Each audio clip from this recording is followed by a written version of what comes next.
इसके बाद कुछ राज्यों ने तो भारत सरकार की इस भावना के अनुरूप यहां टैक्स कम कर दिया, लेकिन कुछ राज्यों द्वारा अपने राज्य के लोगों को इसका कोई लाभ नहीं दिया गया।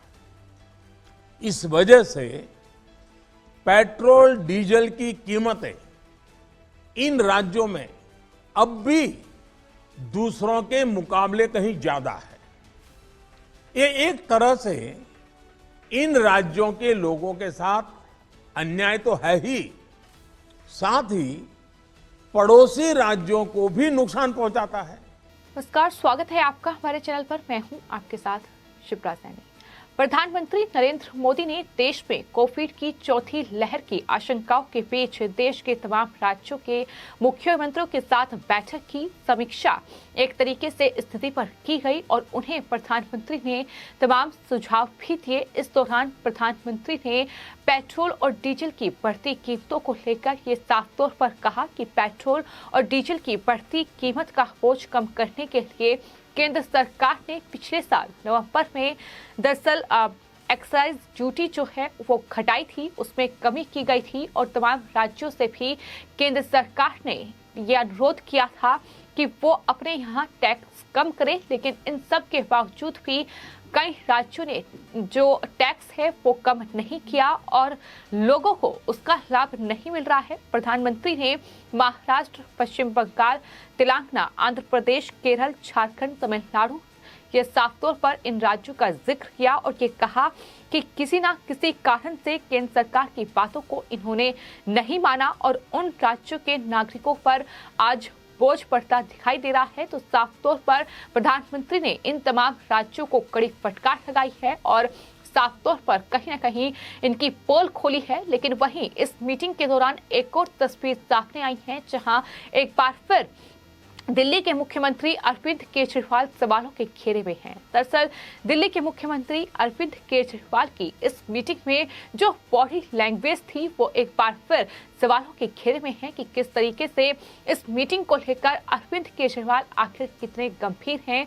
जिस तरीके की हरकत वो इस मीटिंग में कर रहे हैं, जाहिर तौर पर बता रहा है कि देश की राजधानी दिल्ली जो कि कोविड की चौथी लहर के बीच सबसे ज्यादा संक्रमित जो लोग हैं वो राजधानी दिल्ली में मिल रहे हैं, लेकिन बावजूद इसके इस मीटिंग को लेकर कोई गंभीरता अरविंद केजरीवाल में नहीं दिखाई थी। जहां तमाम राज्य के मुख्यमंत्री और यहां तक कि केंद्रीय गृह मंत्री अमित शाह भी इस मीटिंग में एक अनुशासन तरीके से बैठे हुए नजर आए। एक अनुशासित तरीके से वो प्रधानमंत्री को सुन रहे थे तमाम राज्यों के मुख्यमंत्री, लेकिन वहीं अरविंद केजरीवाल की जो बॉडी लैंग्वेज थी वो सवालों के घेरे में है। और अमित मालवीय ने ट्वीट किया है और ट्वीट करते हुए लिखा है कि बदतमीजी से खुद को बदनाम कर रहे हैं अरविंद केजरीवाल।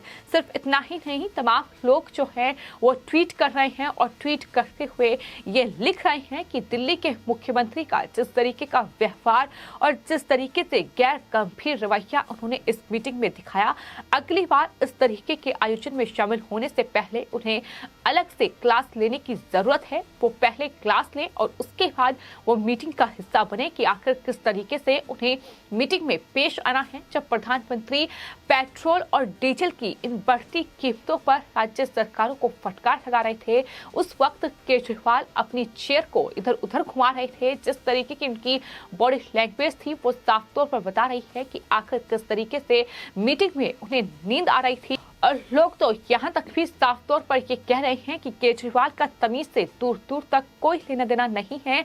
पीएम के सामने बैठने का तरीका उन्हें नहीं आता है। कोरोना के इस वक्त सबसे ज्यादा केस राजधानी दिल्ली में आ रहे हैं, तब ये हालात हैं कि राजधानी दिल्ली के मुख्यमंत्री अरविंद केजरीवाल इस तरीके की हरकत जो है इस मीटिंग में कर रहे हैं। और ये कोई पहला वाक्य नहीं है, बल्कि इससे पहले भी हमने देखा कि किस तरीके से 26 जनवरी यानी गणतंत्र दिवस के मौके पर जब परेड राजधानी दिल्ली में हो रही थी, उस वक्त भी जिस मुद्रा में केजरीवाल बैठे हुए थे, उस वक्त भी उनकी जो पिक्चर थी वो काफी वायरल हुई थी। और इससे पहले भी जब प्रधानमंत्री ने तमाम राज्यों के मुख्यमंत्रियों के साथ मीटिंग ली थी, तो उस वक्त भी केजरीवाल ने तमाम परंपरा और प्रोटोकॉल के खिलाफ जाकर दरअसल इन हाउस मीटिंग को लाइव टेलीकास्ट कर दिया था और जो कि ठीक नहीं था। और ये जाहिर तौर पर इस पर अरविंद केजरीवाल पर एक्शन भी लिया गया था कि किस तरीके से उन्होंने दरअसल ये इन हाउस मीटिंग थी जिसे लाइव टेलीकास्ट किया गया था। तो इस तरीके की हरकत अरविंद केजरीवाल पहले भी कर चुके हैं, लेकिन आज जिस तरीके से प्रधानमंत्री ने ये मीटिंग की है और साफ तौर पर कई राज्य सरकारों को कड़ी फटकार लगाई है, खासतौर पर जो गैर बीजेपी शासित राज्य हैं, साफ तौर पर उनका जिक्र प्रधानमंत्री ने किया है और ये भी बताया है कि अगर महाराष्ट्र के बगल में दमन और दीव है तो उसमें पेट्रोल और डीजल की क्या कीमतें हैं, तो वहीं महाराष्ट्र में पेट्रोल और डीजल की कीमतें किस तरीके से आसमान छू रही हैं। ये तमाम बड़ी बातों का जिक्र प्रधानमंत्री की ओर से किया गया।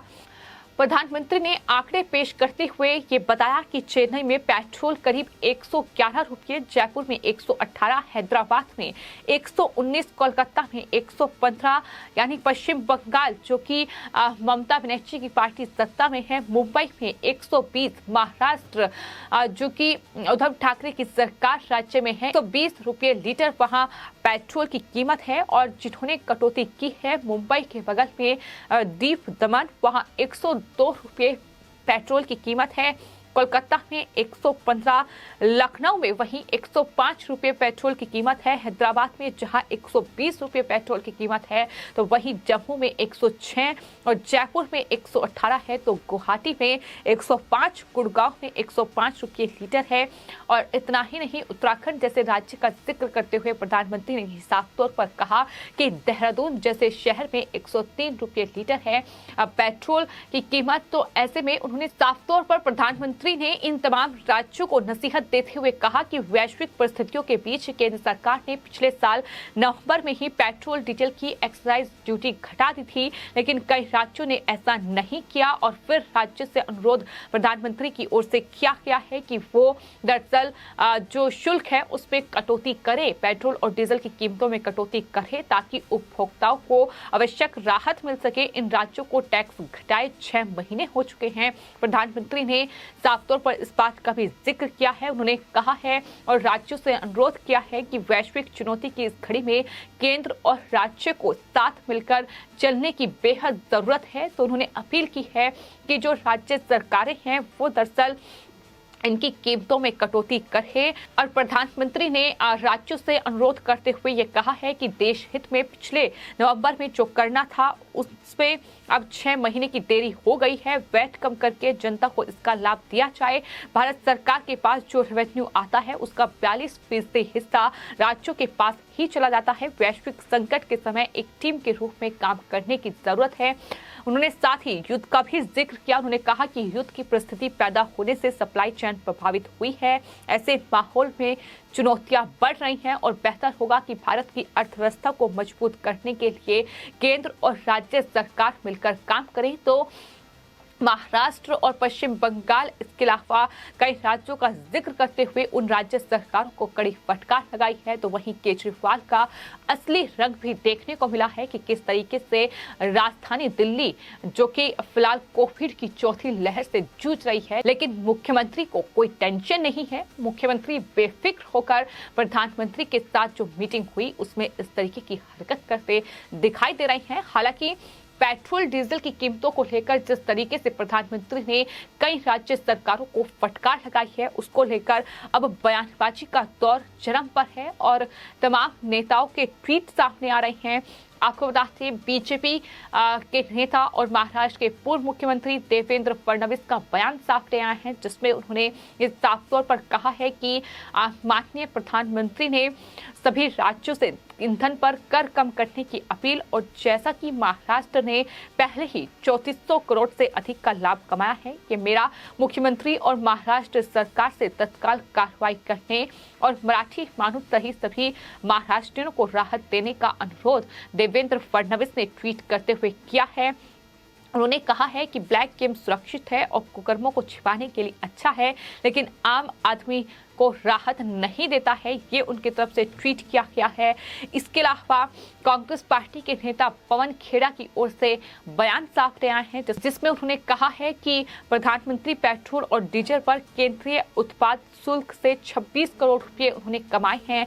क्या उन्होंने इसे साझा किया? साथ ही केंद्र सरकार पर सवाल उठाते हुए कहा कि आपने राज्यों को जीएसटी का हिस्सा समय पर नहीं दिया और फिर आप राज्यों से वैट को कम करने के लिए कहते हैं। उन्होंने केंद्रीय उत्पाद शुल्क कम करना चाहिए और फिर दूसरों से वैट कम करने के लिए कहना चाहिए।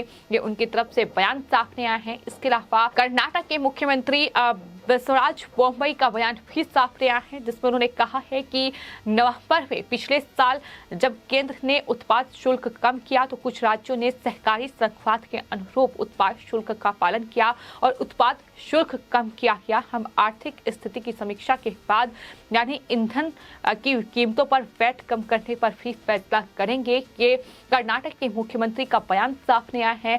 तमाम राज्यों से अलग अलग नेताओं के बयान सामने आ रहे हैं। डीएमके सांसद TKS इलेंगोवन का बयान सामने आया है। उन्होंने कहा है कि प्रधानमंत्री मोदी विशेष रूप से ईंधन पर कर कम करने के लिए केवल विपक्षी शासित राज्यों का हवाला दे रहे हैं। ये नहीं कहेंगे कि गुजरात या कर्नाटक को कर कम करना चाहिए। भारत सरकार द्वारा एकत्रित कर की मात्रा इन राज्यों द्वारा एकत्रित किए गए कर की कीमत का 3 गुना है। इस तरीके से उन्होंने प्रधानमंत्री पर ही सवाल खड़े किए हैं। तो तमाम राज्यों से अलग अलग बयान सामने आ रहे हैं प्रधानमंत्री की इस कड़ी फटकार के बाद। लेकिन प्रधानमंत्री ने तो टूक ये कहा है कि भलाई इसी में है कि साथ काम किया जाए। महाराष्ट्र, पश्चिम बंगाल, तेलंगाना, आंध्र प्रदेश, केरल, तमिलनाडु और जाहिर तौर पर ये देश के वो राज्य हैं जिन्होंने सरकार के अनुरोध के बावजूद भी वैट कम नहीं किया, कीमतें नहीं घटाई और अनुरोध किया गया है कि इस वैश्विक महामारी के दौर में इस चुनौतीपूर्ण समय में बेहतर होगा कि मिलकर काम किया जाए और कीमतों को कम किया जाए। फिलहाल आपकी इस पूरे मामले पर क्या राय है, हमें कमेंट बॉक्स में जरूर लिखें और चैनल को सब्सक्राइब करें। धन्यवाद।